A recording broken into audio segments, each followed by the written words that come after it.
Good morning, guys. Good morning, everyone. Good morning, everyone. Morning.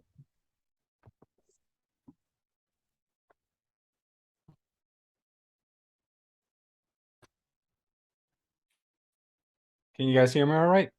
Yes. How are you, Good. Lois? Yes. Yes, Awesome. good morning. Yes, good morning. Awesome. How's everyone doing today? Good. Good. I'm glad to hear that. Tired. Oh, you're tired. Why are you so tired? A long weekend? Yeah, I worked all day Saturday, but yesterday I had an open house.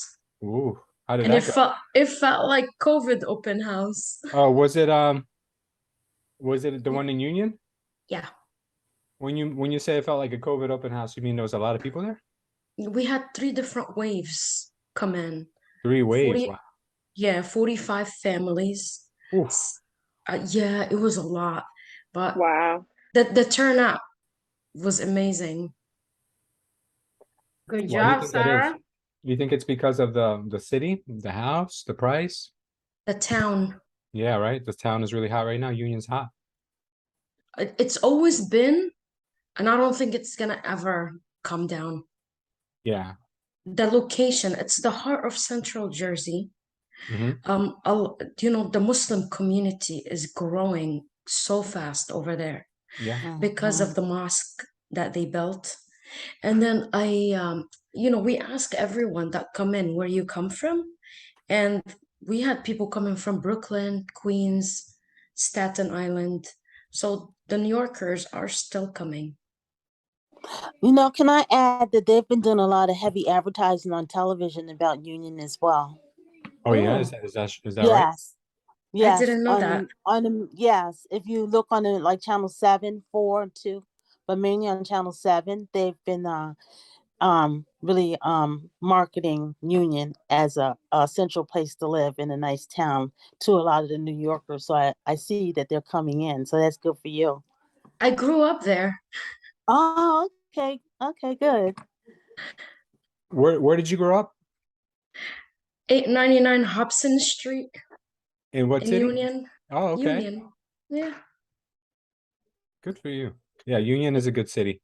Yeah, I Uh, graduated from Kean University, so it was just right around the corner. uh-huh. Yeah, you know what? Union has always been a good place because of the train stations, easy commute to New York. It's always been a hot marketplace. And one of the things that we look at when we want to start doing business is what city has a lot of turnover, right? Because some cities are very high in demand, but there's barely any homes that sell.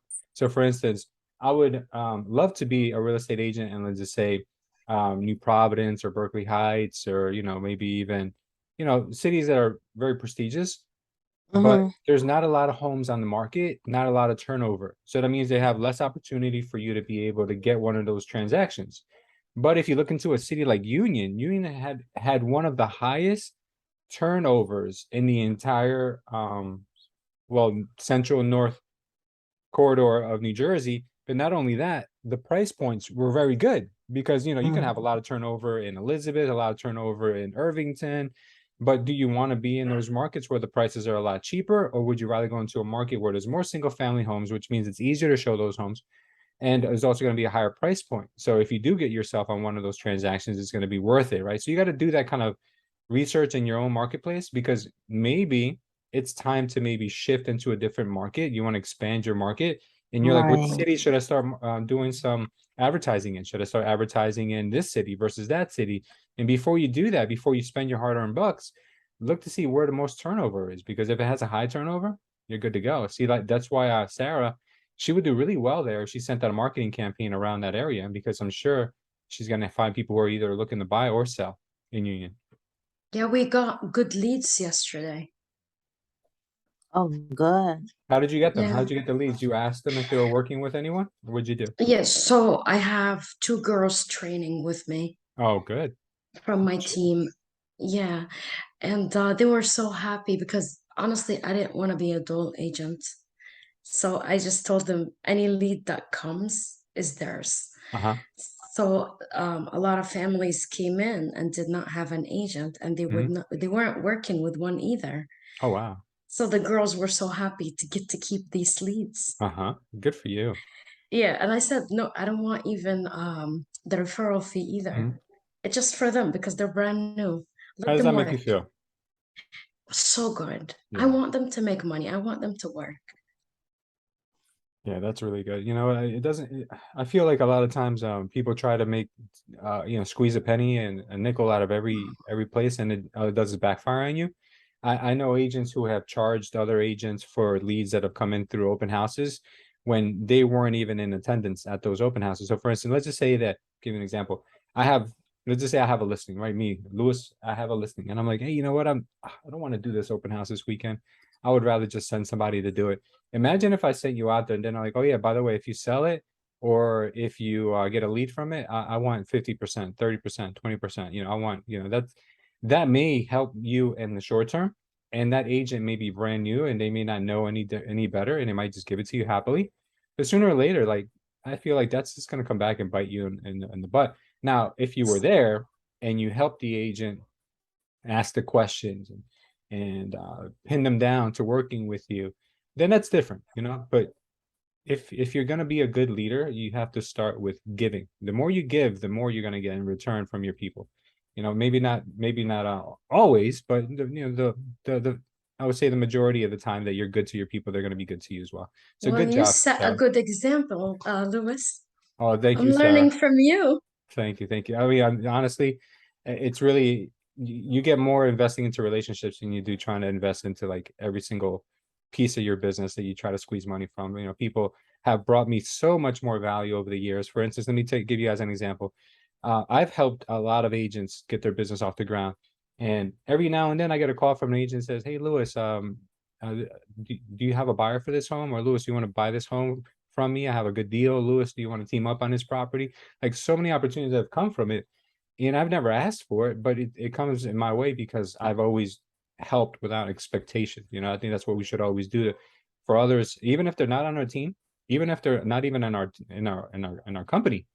Just help them and not expect anything in return. Be nice to the other agents. You never know when you're going to need them in return, Agreed. right? Yeah. So And anyone else? you forgot to mention Kane University. Oh my It's a God, very Kane, attractive. yeah.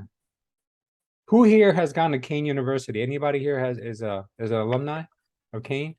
I graduated from You there. did? Yeah. Anyone else? I feel like Joelle went to Uh, they have a lot of major events there that I've attended, cultural events, Yeah, right.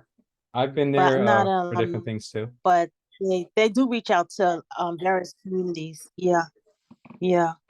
Yeah, I went there, but I dropped out. Smart girl. Atta girl. Yeah. I wanted No, to build that's airplanes. I'm sorry, Joelle, you were saying? Oh, it was No, Belinda. I I'm said saying thank you. NJIT. I wanted to build airplanes. Or you wanted to build airplanes? Yeah. And and you went to Kane? NJIT. Oh, you went to NJIT. Oh wow, you went to NJIT? Ah, Wow. Yeah. Wow, that's very prestigious. Smart people school. Yeah, you wanted to build them. I wanted to fly them. Maybe we could get together one day and start a business. That's awesome. And Joelle, what did you go for? It was not the smartest major, liberal arts. It was Why for not? English. You wanted No, to be I hippie? wanted to be an English teacher, but the faculty, well, not the faculty, one of the, I forgot what they're called, but they told me, oh, you should go for liberal arts. That's what helps with English majors. Uh-huh. And I was like, all right, I guess liberal arts it is. But that gets you nowhere. I'm telling you that right Yeah. now. Yeah. Unfortunately, a lot of people who go to college, they don't realize what they're doing until they're already halfway through. Or after they graduate. Or even worse, right? After they graduate. What the hell did I just spend 4 years on? Unbelievable. Yeah, but Kane College is definitely that's another thing you look at in your marketplace, because not everybody's from New Jersey, right?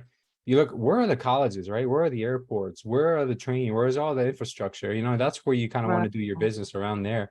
And if you have foresight, like for instance, I'm gonna give you an example.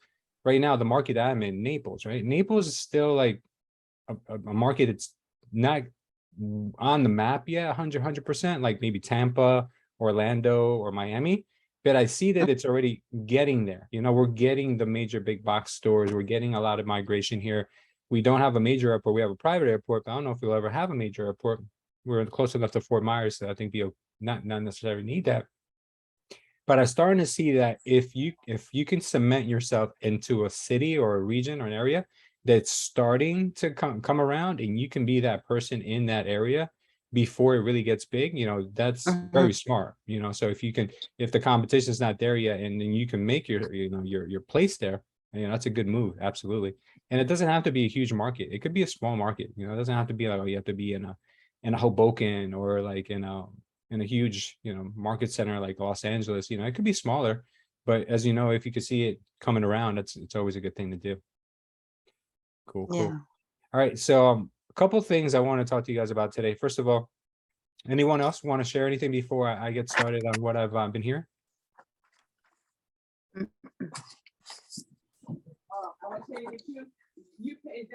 Okay. All right, so first things first, last week we got a 3/4 percentage point or basis point, I should call it, increase to the Federal Reserve's funding rate, right? So what does that mean? Well, now the Federal Reserve is charging banks more for lending, you know, so whatever money they need to borrow, they're paying more for it, which means in turn, consumer debt is getting more expensive. So what that translates to in our business in real estate is that mortgages are getting more expensive. So as of right now, mortgage rates are well over 6%. Has anyone had any shock recently with a client who is maybe pre-qualified at like 4.5, 5, and now they're like 6.5, almost 7%? Has anyone seen that recently? Yes, I have a client now, been working with her, and I had to get a new pre-qualification letter for her, and it came back at 6.75. 6.75. Yeah. Wow, that's crazy. Yeah. That is crazy. and- Okay, I'm going to share my screen and show you guys where we're at right now. Okay, so I just typed in 30-year mortgage rates. Right now, Google is quoting a 30-year fixed at 7.5. It's crazy, right? A 30-year fixed with FHA 6.79, and a 30-year fixed with VA about 6.8. Now, obviously, these rates can fluctuate from hour to hour, minute to minute, in bank to bank, but we're north of 7%. It was the first time I've seen this in so long. Crazy. I want to show you guys something. This is a video that I did. Not even a month ago. I think it's right here. I want you guys to hear this. Is the housing market about to crash? Well, this graph may just have the answer. You see, the 30-year mortgage is based on the 10-year bond. And back in 2018, the 10-year bond was around 3.3%. Today, it's hovering around 3.5%. The major problem that we're having is that back in 2018, the average interest rate was between 4 and 5%. And today, you see right here, 6.6%. Back in 2018, the average home price was between $350,000 and $360,000. Today, it's $525,000. If the stock market keeps dumping, investors are going to continue to pile their money into the bond market, which is going to drive mortgage rates up and housing prices down. Good news if you're looking to buy a house, bad news if you're trying to sell. Well, either way, if you want to take advantage of the next housing market, make sure to follow. Guys, that was on September 6th. That was 20 days ago. Interest rates were hovering around 6.6%, and today they're around 7.5. Like, that's crazy. Do you guys see how insane that is in just like less than a month's time? Sorry, let me get the mic closer to me. You see how crazy that is? That's going to have a direct impact on home prices. Maybe not in every single market right away, but there are a lot of markets that are already starting to feel it. Has anyone seen that like the home prices are starting to kind of like really soften, or homes are just kind of sitting a little bit longer than you normally would? Yes, I have to withdraw my listing today. And so she wants to try to wait till the spring. So I'm one of those agents that say, oh, you're going to wait till the spring. But as far as my clients go, you know, the rent rates is really the same as they're going to pay for a mortgage now more than ever. So really, that is the line that I'm picking. Do what you need to do for the next 24 months and then rebuy. You know, because they're scared out there looking at the dollar amount that they see for a mortgage for the next 30 years. But I explained to them, you're not going to be in that house the next 30 years. Yeah, exactly. Yeah. So don't let that scare you. What you need to do, don't make any huge purchases and refi, Hmm. because the rent rates here, even in apartment buildings, are now for a 2-bedroom at $2,500. That's crazy. 25. And nobody even knows the county that I live in. Y'all don't even know where Carroll County is. You can't even find it on a map if I gave it to you. So I'm nowhere near Atlanta. And that's what the rents are going for. Even for single family homes, they're almost $3,000 a month. Yeah, that's a price for 1 bedroom about here in New Jersey, almost 3,000. $3,000 for a 1 bedroom. Yeah. Oh my God. Where? Yeah. Where? What town? Well, I know along the Raritan Valley corridor, from on the Plainfield line, Cranford, Union, Westfield, they're Yeah. doing a lot of development on that Luxuries. train line. Yeah, luxury apartments, and they're building some homes, and you're starting to see the prices. Well, the prices of the new construction is up there, but you're starting to see the market soften for the rest of the houses. Yep. Yeah, it's very true. Those new constructions, they're getting a lot of, if you notice, they're building those along the railroad lines. So the majority of Yeah. people who are affording those $3,000 1 bedrooms are the ones that would be paying $5,500 in New York. So yeah, 3,000 seems like a steal. It's not for the Right. average person who's been renting in New Jersey for the last few years. You're like, oh yeah, what a great deal, $3,000. I was just paying $2,000 down the road, and now I'm going to go pay $3,000. You know, that's usually not the case. I mean, not always, but for the most part, you're going to see a lot of New Yorkers or people from California or somewhere else coming in and looking at that as a deal. And there's enough of those Right. people going around, believe me. Yeah. Oh my Who? God, that's so expensive. $3,000 for 1 bedroom. That's so expensive. Yeah, it's pretty insane. I mean, if you're in Fort Lee, I get it. You're, jump on the ferry or across the street from New York City, but yeah, like we're seeing those prices in like Union. We're seeing those prices in, like all along the corridor. It's pretty crazy. Go south, Broadway. South Jersey. What about South Jersey? Yeah. Yeah. Who here has ever heard a client or someone say, "Oh, I better buy a house before interest rates go up"? Has anyone heard that? Has anyone ever said that? I better buy a house before interest rates go up? A while ago, like back in the winter, yes, but not anymore. I don't hear that anymore. You don't hear that as much anymore? Oh, who Uh-uh. here would agree with that statement? Who would disagree with that statement? Tell me why. You're not married to the interest rate. You're married to the house price. Yeah. Can you explain that a little bit deeper? Can you explain that a little bit more, Sarah? Yeah, if you get a good deal on the house and you don't have to go over offer on it by 40 and 50,000, that's fine. You got a good house price. The interest rates will go down eventually and you can refinance.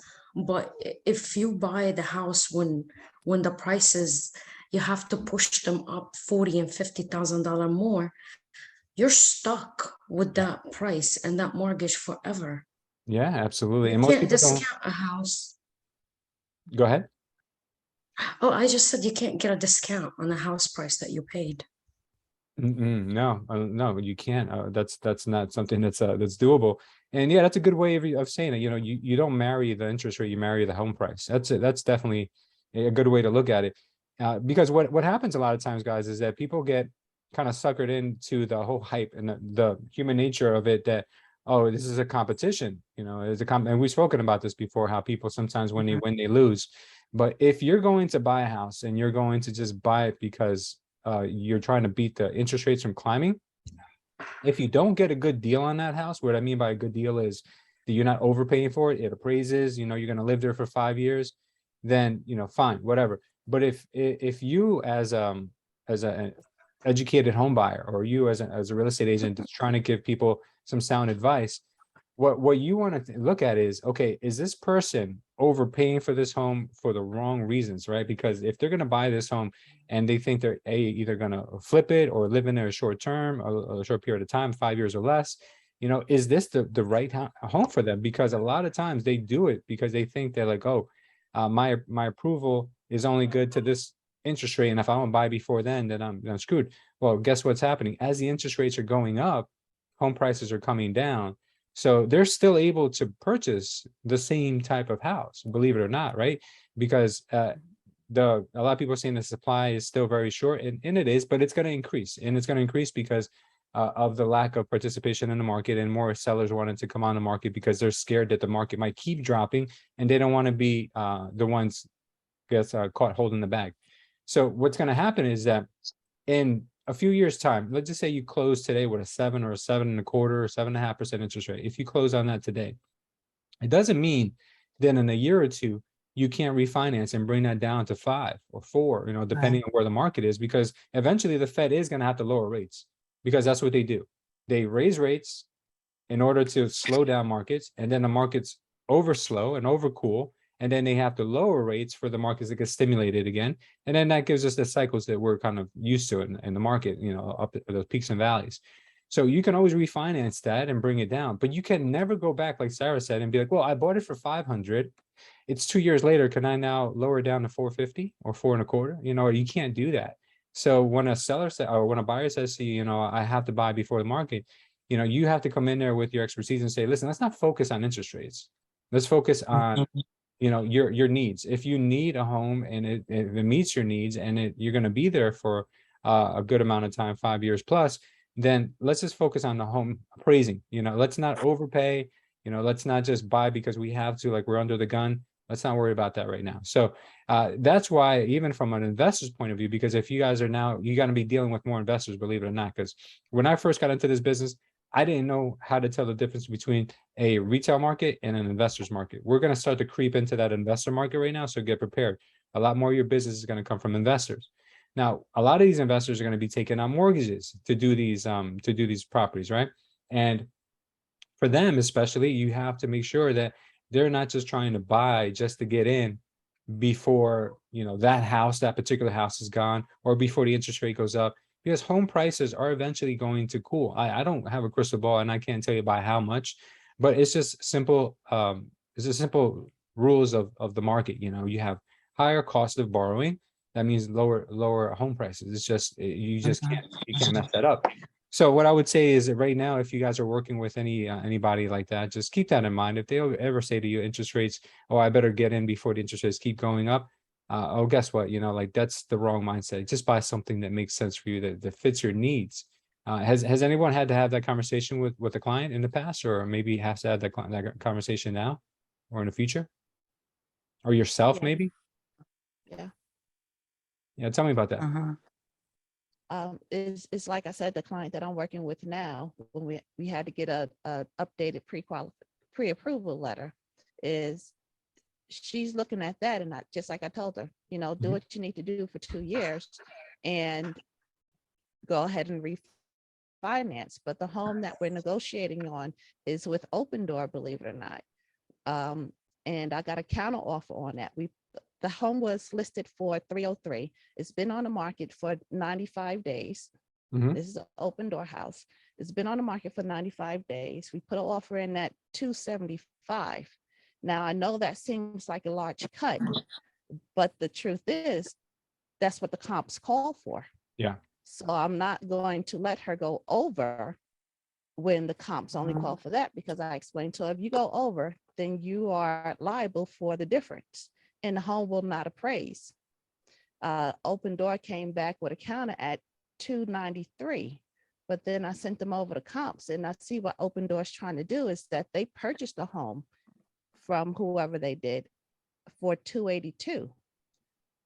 And of course, now they're going to take a loss, because now they got to figure it out. Either they want to go 120 days on the market at the same price, and nobody's going to go for it because everybody knows that it's not going to appraise. So we countered back with a firm answer, and 5 minutes ago, I just got an accepted offer. Wow, look at that. Congrats. And Congratulations. she's got seller concession and a home warranty.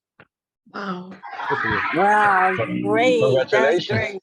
That's great. Thank I you. So I might have hold to the firm. Yeah, the market's it's gonna soften because when you pull the comps, it's nothing much that anybody can do after that. That's true. How far how far do you go back with your comps? I only had to go back 3 months. It was a large Yeah. subdivision. Right. Was a large subdivision, but Open Door overpaid for it when they purchased it in May. It was hot. March, April, May. The market Yeah. was totally different. Yeah. With Yeah. the way that things are changing too, it is not recommended to go more than 3 months. Yep. I actually am taking a coaching class, and I will send the link later on the crew email. The coach is recommending that we take some CMA classes with this appraiser guy that apparently is really good. I forgot his name, but I'll send the information for whoever's interested. Apparently helps a lot of listing agents use it, just, you know, to price the homes right. That's Thank you. great. Yeah, we need that. Good. So what I want to show you guys right now is two things. I want to share with you guys the some of the hardest hit areas in the some of the projected areas in the country that are going to be the hardest hit when it comes to price drops. And usually what happens is the ones that have increased the quickest are usually the ones that also drop the quickest. Do you guys agree with that? Yes. Yeah. Right. All right. So let's go ahead and take a look at a couple of different websites that show us what they think we're going to see as far as home prices in the locations where we're going to be having a big decrease in prices in the future. So this one has 20 cities around the country. Baltimore, Maryland. And if you guys look at it real quick, it says the median list price in 2022 is $334. And the difference between a list price and a sale price is was above asking. So everything was selling for basically above asking in this place. The median days on market was 9. Percentage of listing price for price cut 11.96, and median price cut in 2022. So they're already having price cuts. They're having everything's looking like it's coming down from last year or from the prior quarters. So Baltimore, Maryland seems like one of the places that it's going to be hit pretty hard. Now I'm going to go through these pretty quickly now that you guys kind of know what's going on here. We got New Orleans, Louisiana. We got Hartford, Connecticut, Syracuse, New York, Fort Myers, Florida. That's just up the block from us. And I'll tell you right now, there's probably been a lot of influx of people moving to Fort Myers. We've got Houston, Texas. That's another big one where a lot of people have been moving to. That in Austin, Philadelphia, Pennsylvania, Fort Myers area, Miami and the Fort Myers area. That area is super, super overheated. Let's see what else we've got. We got Toledo, Ohio. We've got Detroit, Michigan, Cleveland, Ohio, New Haven, Connecticut, Akron, Ohio. Ohio's going to get hit pretty hard. Is going to get hit pretty hard from what I see. Who lives there? I don't know. I mean, I guess a lot of people from the Midwest or whatever. I have no idea. We got Albany. I've never even heard of McAllen, Texas, but I guess it's pretty popular. Chicago, Milwaukee, Pittsburgh, a lot of Connecticut. Honestly, a lot of Connecticut. And New York, obviously. New York is going to obviously get hit really hard for a lot of different reasons. There's another site that's got a few other cities that I want to share with you. This site here has some of the similar ones. We got Boise, Idaho, Colorado Springs, Colorado, Las Vegas, Nevada. Las Vegas, Nevada always comes up. And I feel like Phoenix have always really come up as being some of the boom towns during the real estate bubbles, and also some of the biggest opportunity cities when the bubbles pop. Las Vegas, especially because a lot of people get second homes here, investment properties here, and a lot of people migrate here from California, right? So in Phoenix, pretty much the same thing. So what I would say is if you guys are looking to invest and you want to get some pretty good deals, keep these on your radar, because if the market does bottom out, these would be good places for you guys to pick up some rentals. This would be, or maybe flips, depending what you're into. All right, so there's a Coeur d'Alene. I think that's how you pronounce it in Idaho. Never even heard of that. I think it's a French name. Tampa, Florida. Yeah, Tampa, Florida has been on fire. Tampa's been one of the biggest migration areas as well. This one definitely needs a little bit of a cooling down. Atlanta, Georgia. Is that so, Belinda? You think Atlanta, Georgia is one of the ones that has probably seen a lot of growth in the last couple of years? Yes, Yeah, Yeah. like I told you, the film industry. Yeah, right. We Yeah, got Fort big time. Collins. Yeah. Fort Collins, Colorado. We got Sherman, Texas, Jacksonville, Florida. Jacksonville is one of the most popular cities in Florida for people to migrate to. So definitely I could see that one. Idaho Falls, Indiana. Oh, Idaho is that?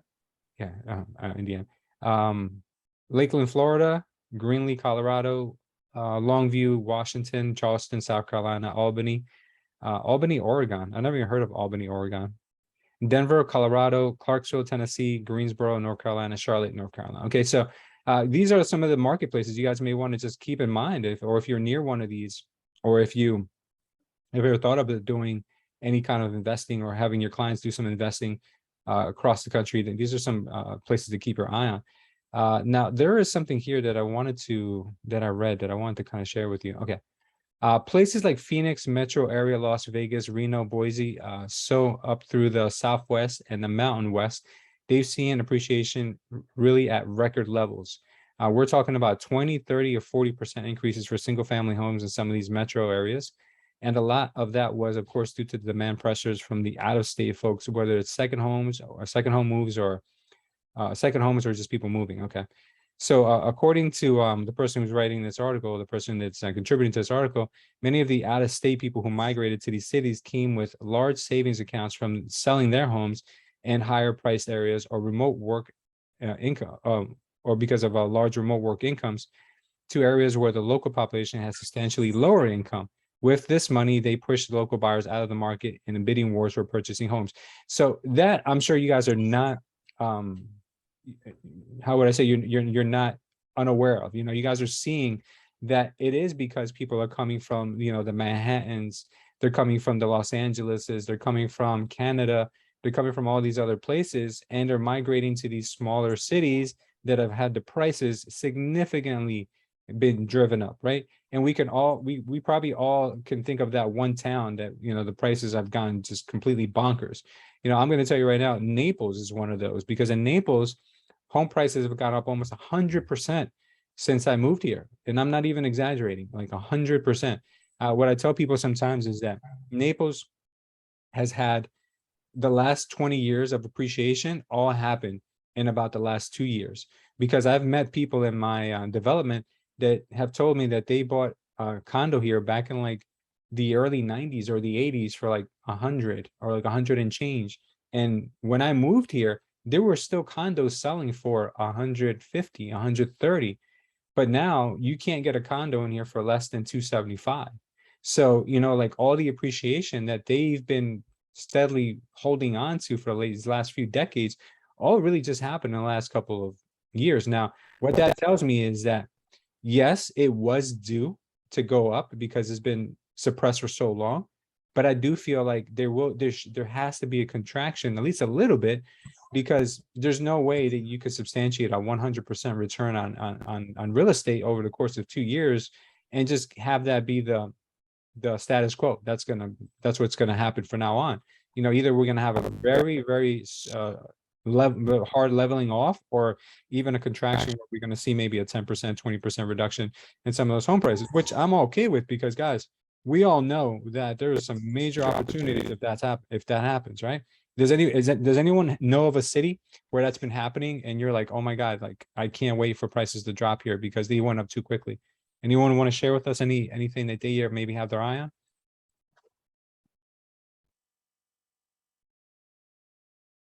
No? Yeah, I'm pretty sure it's pretty in every city. There is no probably one little city that you guys could think of, but it's happened everywhere, because really, if you're not living in one of the major hubs such as New York, Los Angeles, or Miami, that every other city has been getting an influx of people, getting away out of those big metro areas because they don't have to be there anymore, right? You don't have to be with the traffic. You don't have to be with the congestion.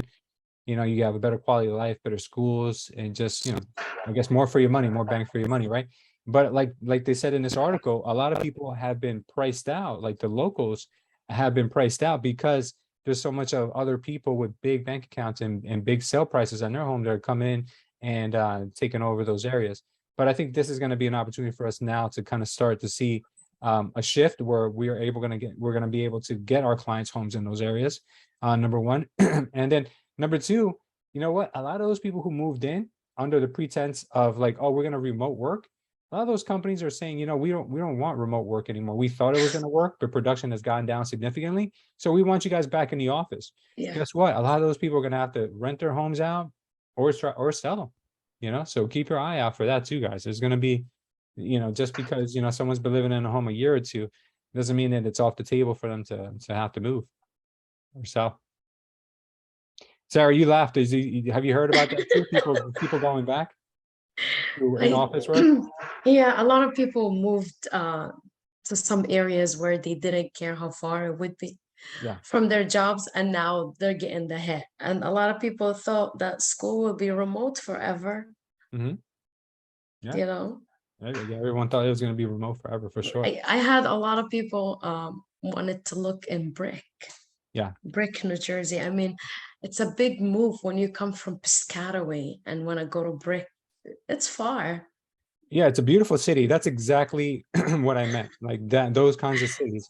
Brick is a beautiful city right by the ocean, right? A lot of Yes. nice homes, but Yes. it's really a seasonal place, right? Where you see more traffic during the summers, but people are just moving there full time because, you know, hey, I can work from a vacation spot now. I don't have to just visit it once a year. And you're But gonna see, also the prices went up in Brick too, believe it or not. oh, of course they did. But since they went up because of that, I feel like you're gonna also start to see some prices also come down and maybe get some good opportunities in those cities where, you know, they probably went up too quickly. Right? Yes. Yeah, for sure. Okay. Anyone else want to share any stories you have about that? No, it's just like you said, it is all over. It is all over. The outskirts of Atlanta, especially Marietta, has gotten a big boom, and it's going to quiet down. I've heard people complaining, and in fact, even on my social media pages, that they talk about all the outsiders coming in now. The locals can't even, people that were born and raised there can't even afford to buy. So that Mhm. is an argument that I'm fighting off all the time. Right? They're forced to move to other cities, right? I mean, same Yeah. story here. I keep hearing about Yeah. people like, oh, you know, I grew up in this city and now I can't even afford a place here anymore. I have to look in other cities, you know, and it's sad, right? And the thing is that they blame the realtors. Oh, you realtors suck. You realtors are doing this. And I'm like, I didn't see myself on the news talking about I'm going to increase the rates, but we get blamed for this.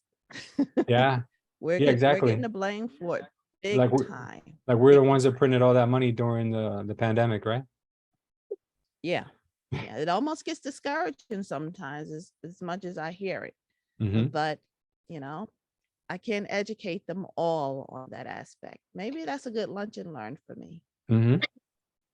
Yeah, absolutely. So I'm it's not to funny you say blame. that. It's funny you say that because, you know, what's funny is that when you watch the news, right, and you see all this news about inflation, they always go back and say, oh, the consumers are spending too much money, right? The consumers are doing this, and that's why we have so much inflation, because there's more dollars chasing the same goods.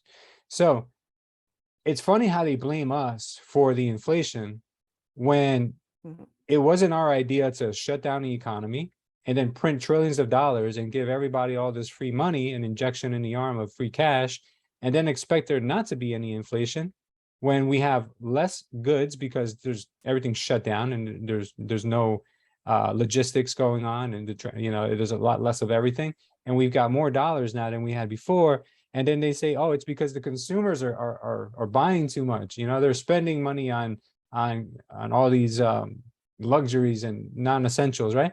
But you're giving people free money. What do you expect, right? You keep people locked up for a year or two. What do you expect? They're not going to go out and go on vacation and do this and do that.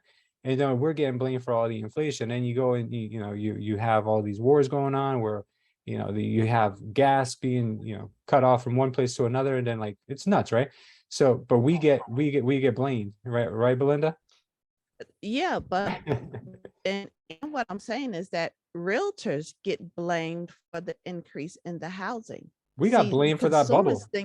Consumers think that we're driving these home prices up. The buyers think that this is us. Yeah. The sellers are cheering us on, but the buyers think that we're the ones that are being unfair. Yeah, it's funny. It's funny you say that because during the 2008 housing crash, real estate agents and loan officers got blamed for it because we're the ones who created those loan products. Yeah. We only gave clients the products, and when I say we, because I feel like whether you were a real estate agent or you were a loan officer during that housing market, which I was both. If you were working with clients who were taking negative AM loans or no income, no asset loans, it wasn't because we wanted to see them fail. It was because that was the only product or program that people could afford to buy a house with. That was it. Because home prices went up so high, but incomes weren't catching up. So the only way people could buy homes really, well, not everybody, but the majority of people, especially the ones in like, the urban areas, the only way they were buying homes were with these crazy loans that we didn't create. We were just dishing off what we had to help people. We thought we were helping people. And, then when the housing crash came, look at all these documentaries that were made. They were blaming loan officers. I think even a lot of loan officers went to jail, for a lot of these loans where, it was encouraged for you to put people into that didn't have enough income into no income, no asset loans. If you guys are lost right now and don't know what I'm talking about, you can ask and I'll explain. But we were encouraged to give people these loans because, that's the only way they're going to get a house. And if you don't do it, guess what? The loan officer down the street is going to give them the same product. And then the loan officer is going to come off as a hero. And, they're the ones that are going to be, having reap the rewards. So, and at the end of the day, unfortunately, that's what the media does, Belinda, is they blame the fall guy, the fall girl, the people who are boots on the ground, the real estate agents, the attorneys, the title companies, the loan officers, the appraisers. The appraisers got so much heat for what happened in 2008, 2009, because they said that appraisers are overinflating home prices to the point where they didn't even let appraisers and real estate agents communicate anymore. You guys know that now appraisers, they can't communicate with anybody. Basically, they can't communicate with the agent or the loan officer. They can't, right? It has to be all done through a third party. It has to be done through an intermediary, which is a management company that goes out there and then they order the appraiser for you just to make sure that we have we're not in cahoots with them for the prices. Now, before that happened, and I think that was a result of the Dodd-Frank Act. Before that happened, we could pick up the phone and call Bob or Susan or anybody, the appraiser, and say, hey, come and appraise this home for us. We could build relationships, we could build that team. But because of the whole crash, they were blaming loan officers, they were blaming the appraisers, all being in cahoots with each other, overstimulating home prices. And I'm not going to say that it's completely false, but the narrative is the fact that there was no other way. That's the way real estate was done for ever, for as long as it was around, is that the appraiser went and the appraiser worked on their own merit, whether they bring the home in for, because I remember a lot of times appraisers would bring homes in for undervalue, and then we had to either do disputes with the appraiser or we had to get discounts from the seller. Right. I don't ever remember an appraiser saying to me, hey, how much are you going to need on this property? Never. But you know what? That's what they blame it on. They blamed it on us. I know I'm going on a little bit of a rant, but I just want to educate you guys on how much the real estate industry has changed over the last decade or so, because, things will change again, because we haven't even seen like the brunt of the impact that we're going to get from all this overstimulation that the government has given on us. But I guarantee you right now, the way real estate is done right now, in 5 years, it'll probably be different even more, right? What do you guys think? Do you agree? Does anyone remember that? Yeah. Yes, I do. You remember that? Yeah. It was Yeah. crazy. But Yeah. I mean, I did have, back in 2005, I had a relationship with all the appraisers that I used.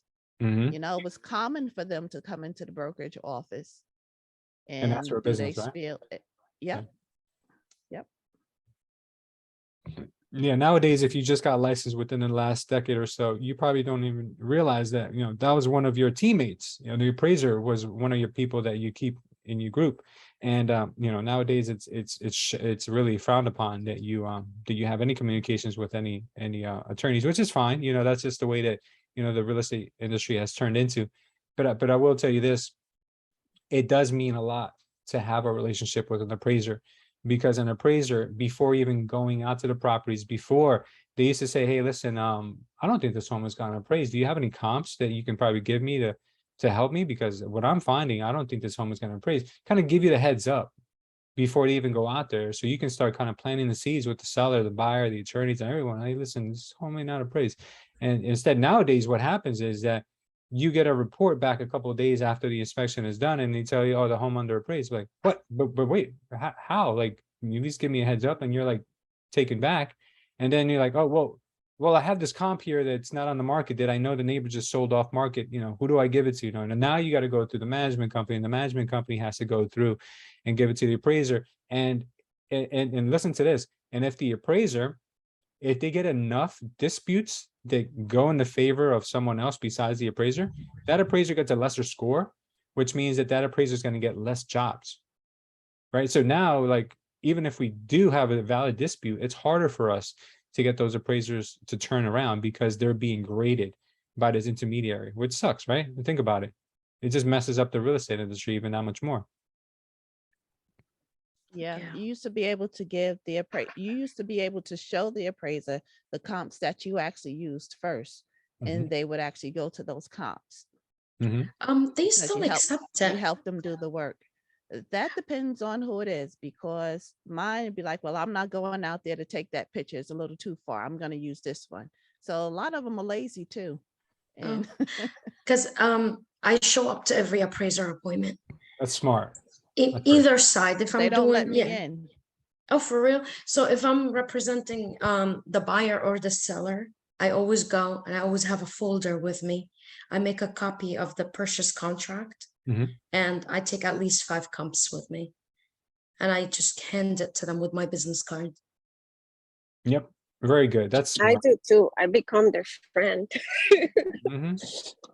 Absolutely. You do. You got to become friends with these people, because at the end of the day, they know, they're not dumb. They go there, they know that their report can make or break your deal. And a lot of times, I had an issue with an appraiser, and I was like, oh, no way. It was tell us. crazy. It was before closing. Where they have to clear out the crawl space in the attics and everything. So when the appraiser arrives, everything is cleaned up. I guess the second floor tenant put back some stuff up there. So when I arrived to the property, this guy seemed to be like kind of out of it, like really upset. Yeah. So he was like, I can't believe this. No, if they're not here, if they don't come here in 5 minutes, I'm out of here. I'm like, listen, take a deep breath. They're on their way. I just contact them. When this guy gets upstairs and he looks in the crawl space, they're just like, when you put little boxes where you put your Christmas lights in, I guess they just put it back because they thought everything was done. This man came downstairs. He didn't curse me out, but his body language and the way he was talking to me was so rude. I had to put a stop to it. Louis, I have a question. Yeah. Why does he need to go in the crawl space? I thought that doesn't count as a living space. That's a living space, the square footage? No, it's not. But why do appraisers need to go into crawl spaces? Yeah. Because I thought if the basement is not a walkout basement, and it's not finished, they don't even count the square footage down there. Yeah, No, but I'm talking about the attic crawl space. Yeah, I know. Yeah. So why Either does one, he need to go into the attic? Yes. Does I'm anyone confused. want to answer that? Because I feel like I answer all these questions, and there's a lot of very smart people here. I think they just want to make sure that everything is cleared out and that there's no like safety hazards like going through the roof. I mean, that's what I'm. Yeah. Anyone else want to give the 101 on why you think appraisers do that? I know from my experience that they But also is measure. it because sometimes if there's utilities in there? Could be. There's Absolutely. what? Can you repeat that? I'm sorry. She's saying that there could be utilities up there. Maybe there's a furnace or air handler up there, or maybe electrical lines, things like that. She's saying. There was Belinda, nothing up there. Belinda, you were saying something too. Yeah, a lot of times the HVAC units are up there. And then secondly, if it is high enough and just not usable space, it will be counted as unfurnished space. Yeah. Or unfinished space. So they do have to go up there and check to see what's up there. Sure. Or down below if it actually is an under house crawl space. Mm-hmm. Yeah. So let me tell you this much. Imagine if you were the one lending the money and the house was in another state that you couldn't go to because it's inconvenient for you. Would you want the person that's going to go check out the house for you to check every piece of the house to make sure there's no termites, no wood rot, no what's that called, structural issues that are possibly going wrong with the house before you lend on it? Because God forbid that person forecloses and you got to take that house back. Do you want to take that house back with all those issues not being resolved? No. Right? Exactly. Yeah. So that's really what the appraiser is, the eyes and ears for the bank. Right. So a Huh. lot of times people think like, oh, the appraiser, they work for the buyer. No, the appraiser, even though the buyer's work, even though the buyer's paying for the appraisal, technically, that report is really benefiting the bank more than anyone else, because the bank is the one that's saying, hey, we're lending on this house. I want to make sure it doesn't have any safety issues. You know, in order to prove that to the bank, you know, you as the buyer have to pay for that. And God forbid you're a VA or you're an FHA buyer, they're going to look at things even closer because there are certain guidelines that you have to look for, you know, if there's like peeling paint, or if there's, you know, any type of hazard that might become an issue later on to the occupant, you know, that's a big no-no. So for sure. Oh, thank you for explaining that. No worries. Thank you guys. All right. Yeah. Anyone else want to add anything? We're almost at the top of the hour. Okay. One last thing that I want to say to you guys, that I want to kind of leave you with, is that the economy right now, for the most part, we're still doing very much okay. You know, everything's okay. But I'll be honest with you right now, as interest rates, and now we were starting to get this shock, you know, we're starting to see we're definitely going to see a lot of opportunities in the stock market. Things are going to continue to probably move downwards little by little. We're going to get another rate hike. Might get another rate hike. I think it's in 2 months that we're going to get the next rate hike, or we're going to, I think it's, if I'm not mistaken, I'll look into that for next week's meeting. But I think it's going to be, it's not going to, it's in October is the next projected one, I believe. So from now till then, we're going to see, you know, a lot of fluctuations in the market. But I'm going to tell you this much: as interest rates continue to creep up, we're going to see a lot of things slow down. All right. So with that means there's going to be opportunity. So I would encourage everyone right now, for every extra dime that you get, any extra money you have, or any expenses you currently have right now that you feel are not necessary, cutting down on any subscriptions you may have, or cutting down on any you know, things that you may not need to be spending on for the next couple of months, the next couple of years. I'm telling you guys right now, save as much money as you possibly can, because we are going to get some of the juiciest opportunities within the next 12 months to 2 years, you know, 12 to 24 months. We're going to get some huge opportunities, both in the stock market, in the housing market, or any kind of market that's tied to the US dollar that you have ever seen. You probably have ever seen in your life. Like, things are going to go on sale big time, and things that shouldn't even be on sale are going to be on sale. You know, so there's going to be an opportunity for everything. So I'll tell you right now is that don't look back 5 years from now and be like, oh damn, I wish I would have saved a little bit of money so I could have purchased, you know, XYZ stock, or I could have purchased maybe an investment property, or I could have done something with my money to set myself up for the next, you know, 10, 20 years. Because these are the opportunities. These are the times when people get rich, guys. It's when everyone else is scared and when the market is completely devastated. And right now, basically, the Federal Reserve is doing everything in their power to do that to the economy. That's literally what they're doing. They have to crash our economy in order for them to be able to slow inflation down.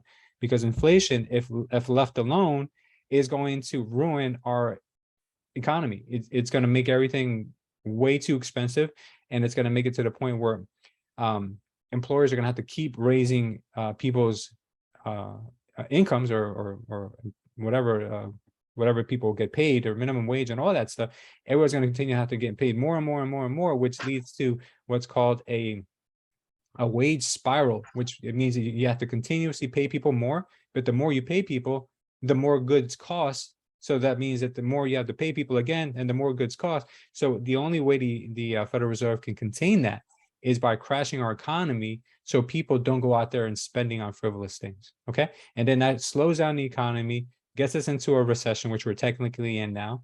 And depending on how bad the inflation was, which was almost at 10%. Most recently, it's probably higher than that. According to the government's numbers, it's always lower. But according to the numbers that we've been seeing, we have to go into somewhat of a deep, maybe not so deep, but we have to go into somewhat of a sizable recession in order for people to kind of just pump the brakes on spending. Because once we start doing that, then we see inflation come down. And once inflation is down to their target number of 2% per year, then the Federal Reserve can then at that point start lowering rates. But by the time that the Federal Reserve starts lowering rates again, that's when everything's going to go up in value again, guys. Okay, the housing market takes a little bit longer than the other markets because it's housing, and that's usually a lagger on the way down and a lagger on the way up as well. So what I'm saying to you guys is, as you see the Federal Reserve keep raising and raising and raising rates, that's a flag. That's a red flag to you guys. Like, hey, start saving some money, because you're going to get opportunities that you haven't seen in a long, long time. All right. So I can't tell you guys what to do with your money. I can only tell you guys what I do or how to prepare, and what you do with it is up to you. But I'm telling you right now, guys, there is going to be some really, really scary times, which is the best time for you to invest in the future. Basically, what you're doing is you're investing into the future of the United States economy, right? Because over time, we have our cycles up and down, up and down, up and down. But over time, the market always comes back. Why? Because it's cyclical in nature. There strategically are times when things are expensive, and strategically times when things are cheap, and the people that out there that have done the best with this, such as the Warren Buffetts of the world, and all the rich investors that you could think of, they always buy when things are scariest, and they always either hold or sell when things are at their peak price. Okay, so take a page out of their book and do the same for you. Anyone out there getting ready for something like this? I know Alejandro likes to invest. I know there's a couple people here who, Belinda's pretty smart when it comes to doing this stuff. Anyone here kind of preparing for that?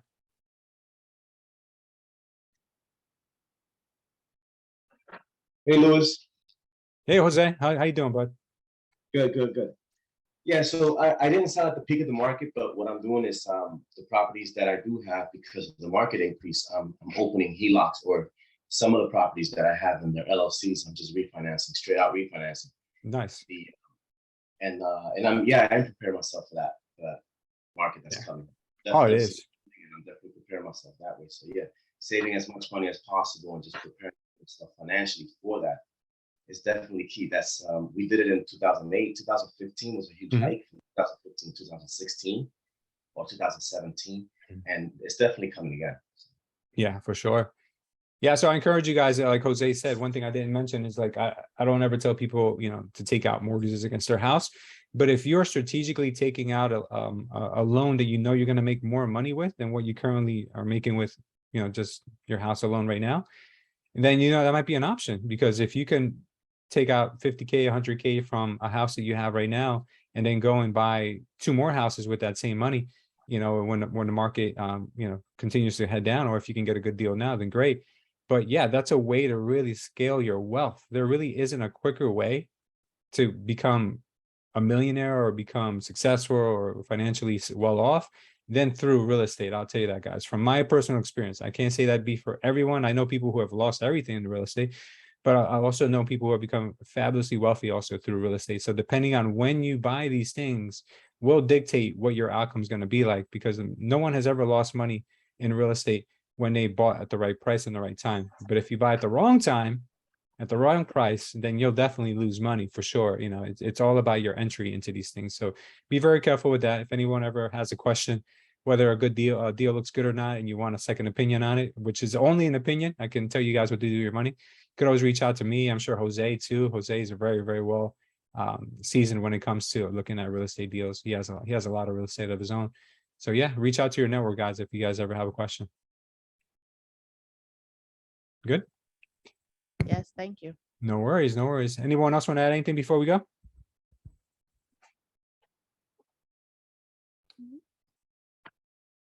No? Okay, you guys have been very good today.